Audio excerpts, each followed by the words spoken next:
Este viernes hemos estado reflexionando en cómo Jesús escogió a los 12 discípulos, en cómo acto seguido continuaba esa línea de la fama de Jesús y cuántas personas le buscaban para ser sanados de diferentes dolencias. Pero hoy vamos a leer acerca de las bienaventuranzas, acerca de aquellos que ya están viviendo la buena vida en la actualidad y también de ese amor hacia los enemigos. He titulado este mensaje como la lógica del Evangelio, que resulta bastante ilógico para nosotros muchas veces. Dice en Lucas capítulo 6, versículo del 20 en adelante: Entonces Jesús se volvió hacia sus discípulos y les dijo: Dios los bendice a ustedes que son pobres, porque el reino de Dios les pertenece. Dios los bendice a ustedes que ahora tienen hambre, porque serán saciados. Dios los bendice a ustedes que ahora lloran, porque a su debido tiempo reirán. ¿Qué bendiciones les esperan cuando la gente los odie y los excluya, cuando se burlen de ustedes y los maldigan, como si fueran gente maligna, porque siguen al Hijo del Hombre? Cuando les suceda eso, pónganse contentos. Sí, salten de alegría, porque les espera una gran recompensa en el cielo. Y recuerden que los antepasados de ellos trataron a los antiguos profetas de la misma manera. ¿Qué aflicción les espera a ustedes los que son ricos, porque su única felicidad es aquí y ahora? ¿Qué aflicción les espera a ustedes los que ahora están gordos y prósperos, porque tienen un horrible tiempo de hambre por delante? ¿Qué aflicción les espera a ustedes los que ahora se ríen, porque su risa se convertiría en luto y dolor?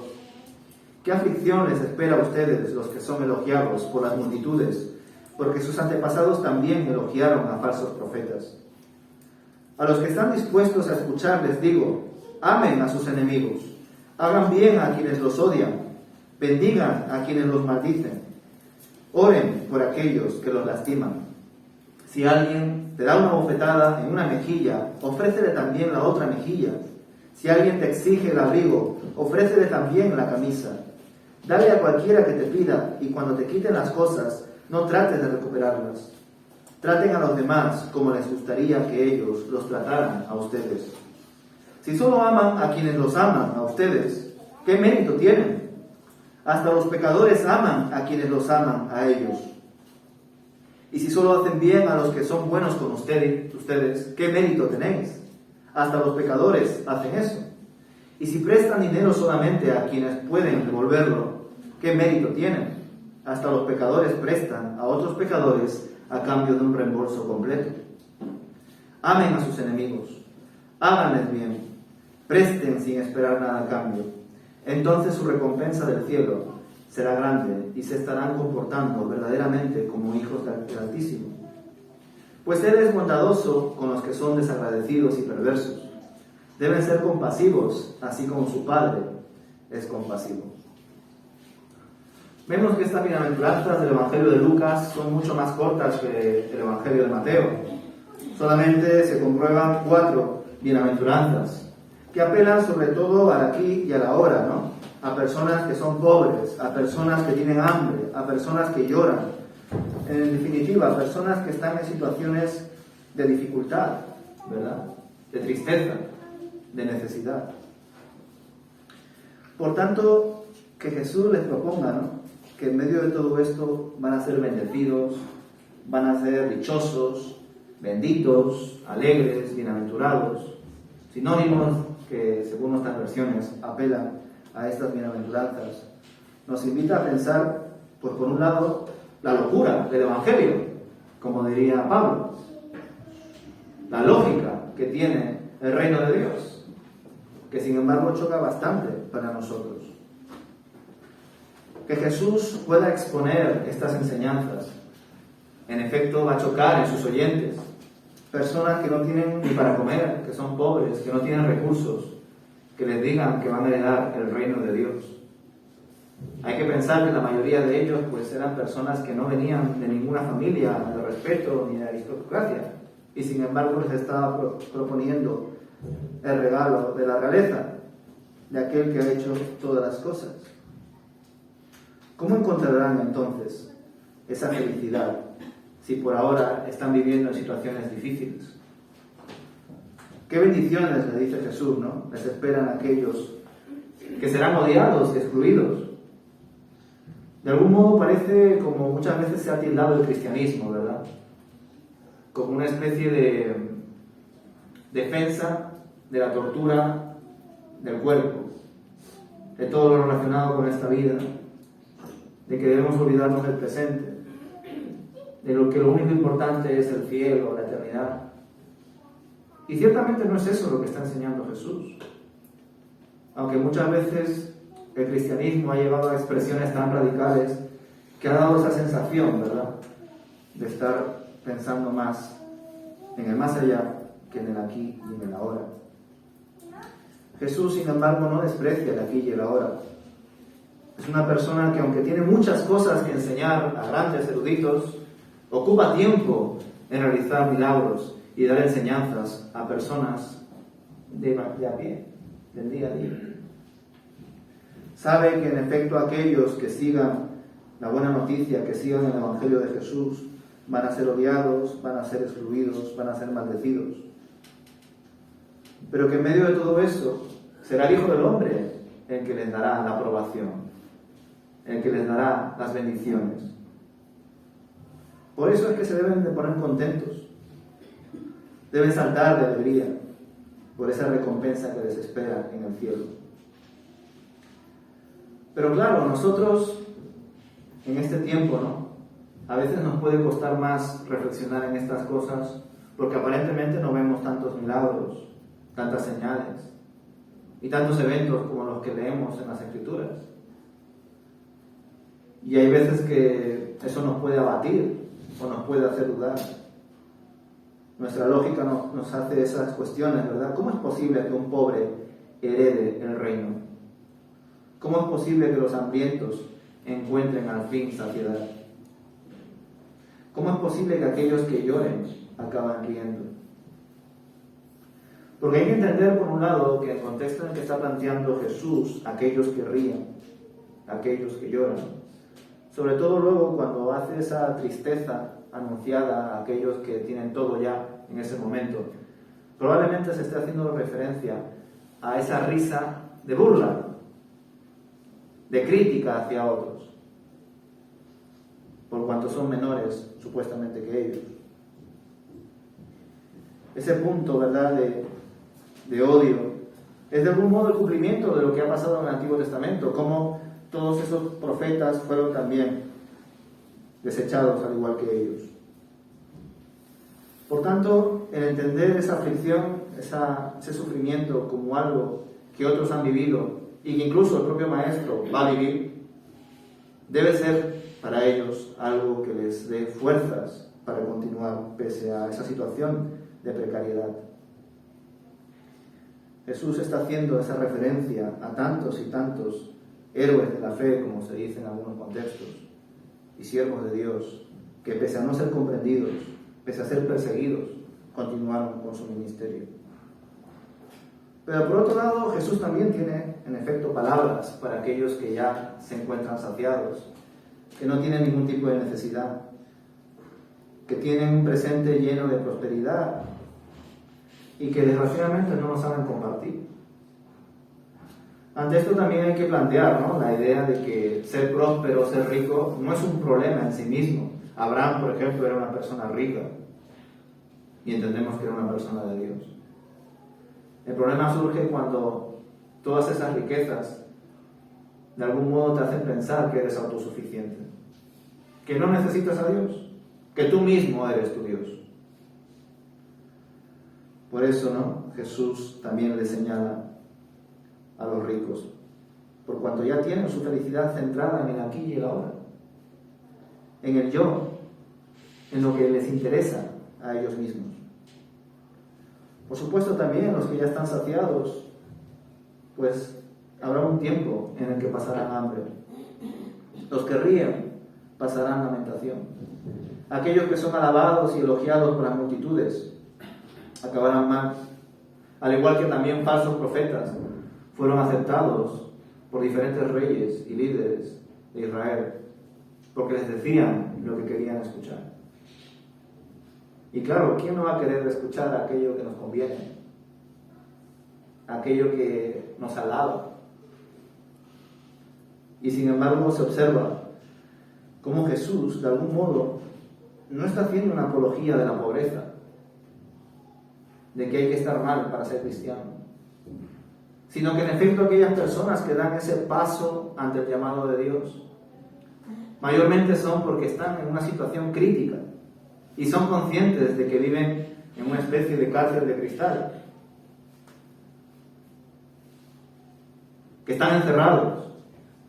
Y claro, aquellos que están cómodos en esa esclavitud del pecado, que tienen todas las facilidades, no van a querer salir de ese lugar. Pero sin embargo aquellos que empiezan a ser conscientes de la situación crítica en la que viven, buscan ayuda, buscan socorro.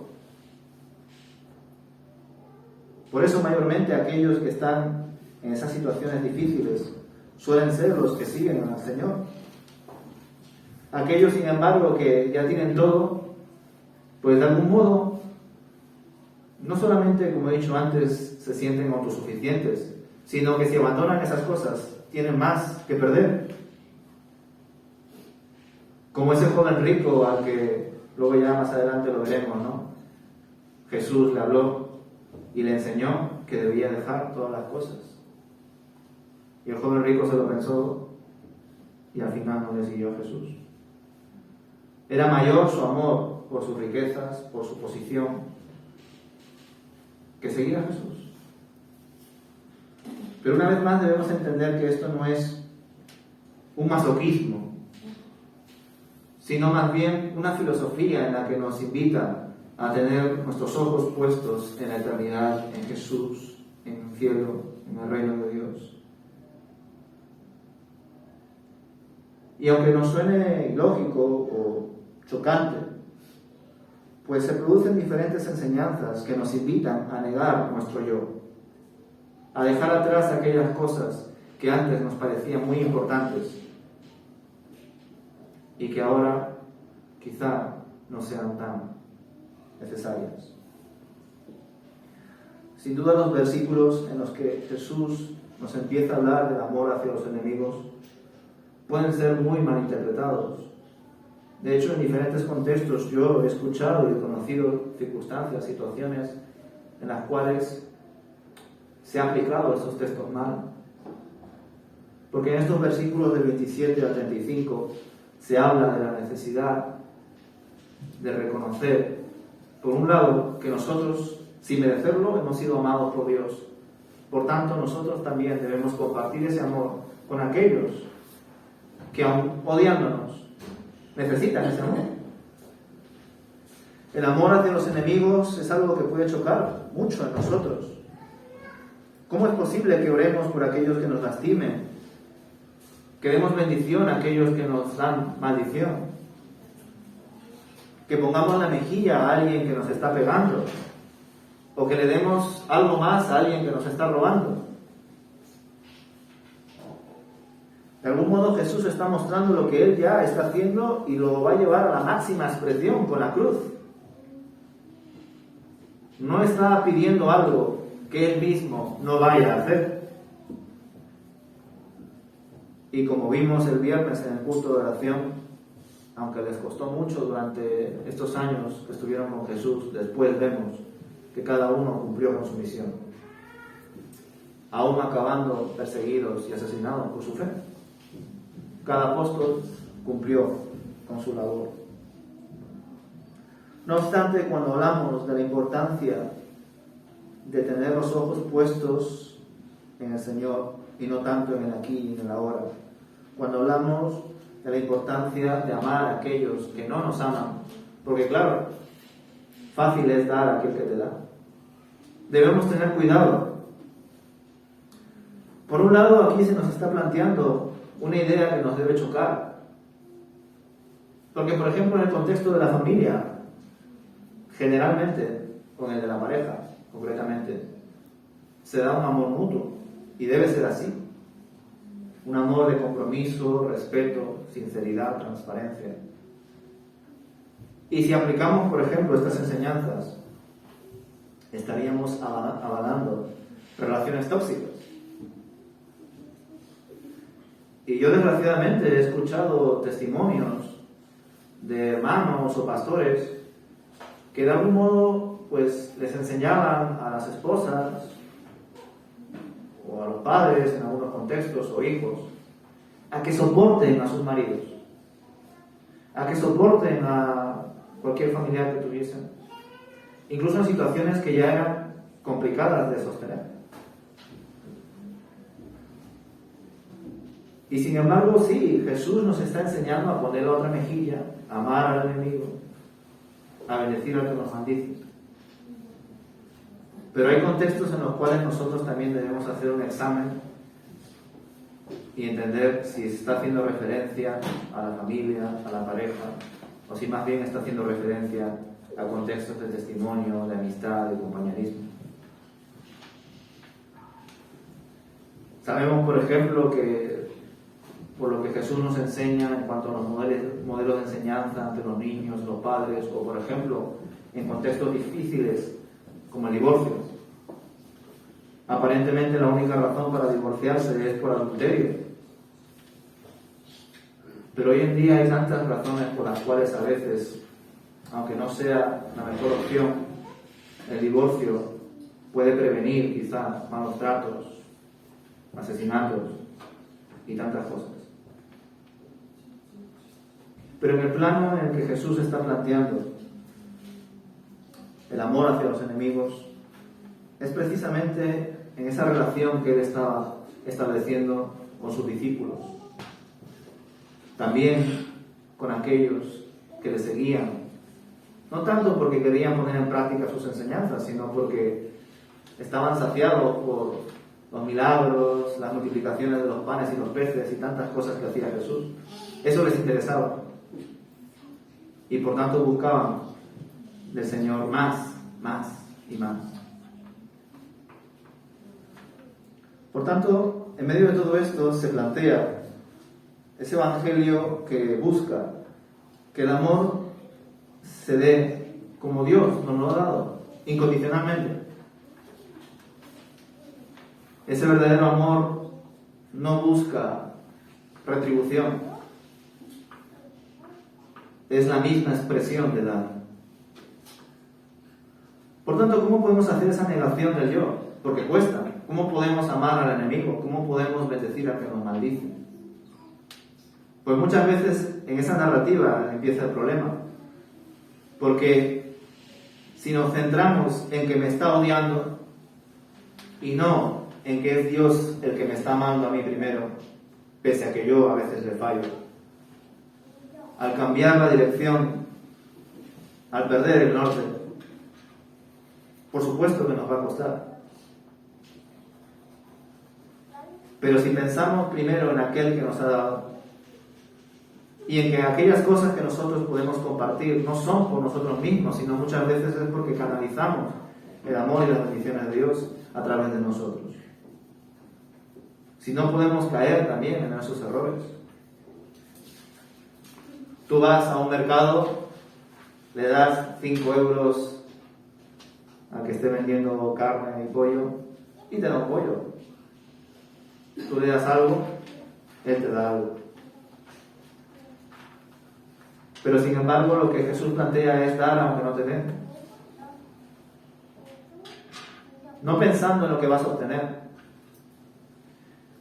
Y si reflexionamos, porque Él pone esa tilde, ¿no? Háganles bien, presten sin esperar nada a cambio, entonces su recompensa del cielo será grande y se estarán comportando verdaderamente como hijos del Altísimo.